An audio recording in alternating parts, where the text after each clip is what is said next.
the blue team gets prize too. Now let's go, because today, Guest has brought some friends from Africa.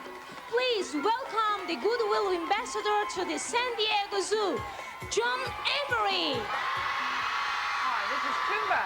And Tumba's an African cheetah, and he's purring right now very loudly. He's the largest purring cat and the fastest cat in the world. He can run at speeds up to 70 miles per hour. That's as fast as you drive on the freeway. It's hard to believe looking out of your automobile and seeing a cat that can run that fast. That's important because he runs down antelope on the open plains of Africa, and he has to be very quick to do that.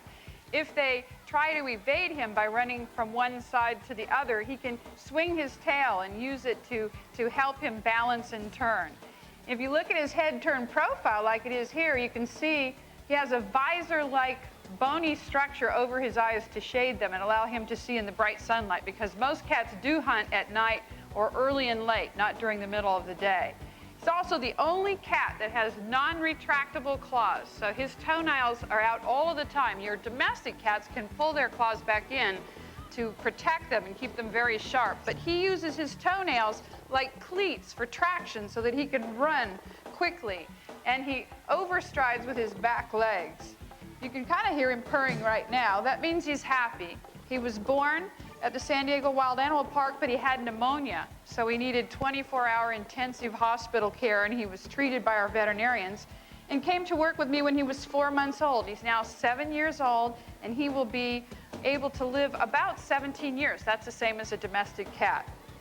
He has a very small head and relatively weak jaws, and that means that once he's killed his prey, other animals might come in and take it away. But because he's exhausted and doesn't have a real strong jaw, he is not able to fend them off. So he's very efficient. About 85% of the time he runs after game, he catches it. And Tumba is a wild animal. He'll always be a wild animal. He looks really tame right now. It's hard to believe, but he can move very quickly, extremely quickly. So whenever something catches his attention, he'll act like a wild animal sometimes. He wants to distance himself from anything that's a threat.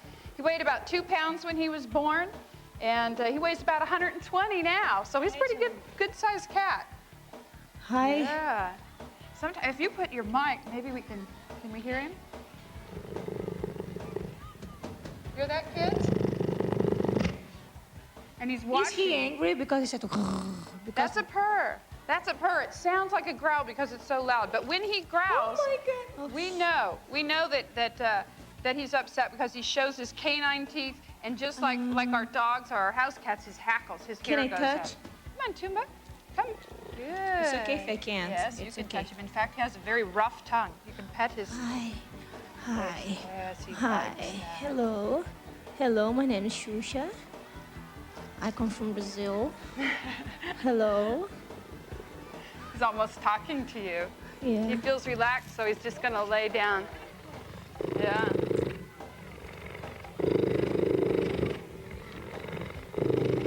He said bye-bye for everybody. Well, we're going to bring out our next animal. We'll take him back. Okay. Come on, Tumba. I didn't do anything. I'm okay. But now everybody in the house can see. Look, the house can see. Oh, this is so cute. This animal comes from an island, and it's the only place in the world where you'll find the lemurs, which are primitive primates. And he was born at the zoo. He weighed 4 ounces. It's the only primate where the female actually pulls hair from her flank and makes a nest. And he's grooming me. What's his name? His name is Spider-Man. We'll bring him up here, and then I will show you how I groom him. He likes to be groomed right here. Magic Mountain. Right there's his favorite spot. You can kind of see his canine teeth. He has really sharp teeth right there. Yeah, sure. He uses those for defending his territory. That's his favorite place. And how old is he? Well, he's about 7 years old as well, and grooming is a way they develop social relationships with one another.